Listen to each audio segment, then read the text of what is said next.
What's up YouTube, this is GalacticGod, and I'm coming at you now with another one of my OTKs of the past episodes. Today we're going to be talking about the Chimeratech OTK. Now what made this OTK particularly devastating was the fact that it only required 2 cards.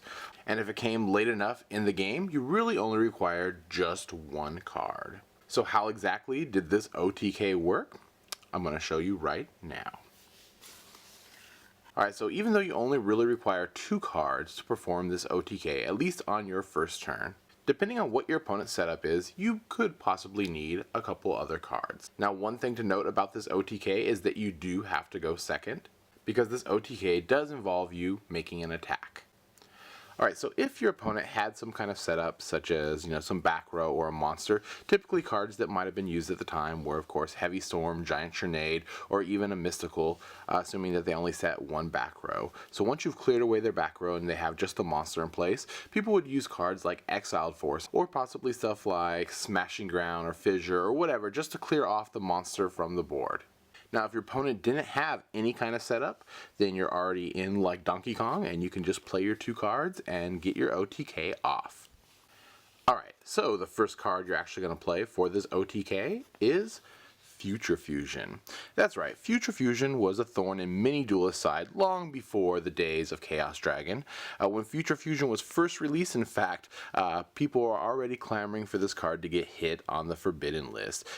This OTK right here in particular was one of the things that helped perpetuate Future Fusion getting limited to 1. Okay, so after Future Fusion is played, you're going to go ahead and reveal your Chimeratech Fortress Dragon. Now for those of you guys who don't know what this card's effect is, basically the original attack and defense of this card is equal to the number of fusion material monsters used times 800. Now the only requirements to make this card are 1 Cyber Dragon and however many other machine type monsters you would want to use. So the trick here really is just to send at least 10 machine monsters, including your Cyber Dragon, to the graveyard with Future Fusion. So we're going to go ahead and send, in this scenario, our 3 Cyber Dragons, and then at least 7 other machine type monsters. So once you get 10 machine monsters in the graveyard, you're all set for your last card in the OTK, and that is Overload Fusion. You can then go ahead and banish all 10 of the machine monsters, including your Cyber Dragon that's in the graveyard.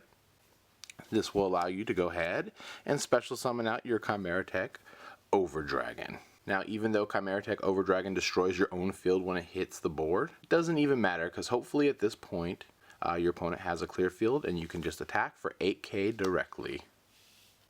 So as you can see, if it was in a super late game scenario and you finally drew into your Overload Fusion, you could just play this 1 card and then bring out your Chimeratech.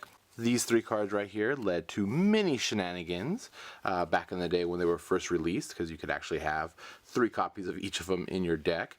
Eventually, cards were of course limited, and in Future Fusion's case, way down the road, eventually banned as well. So in the comment section below, remember to let me know what you think of the Chimeratech OTK. If Future Fusion was still around, with all the new Cyber Dragon support coming out, do you think this would still be a viable OTK in today's meta? And I guess that's about it for now. This is GalacticGod, out.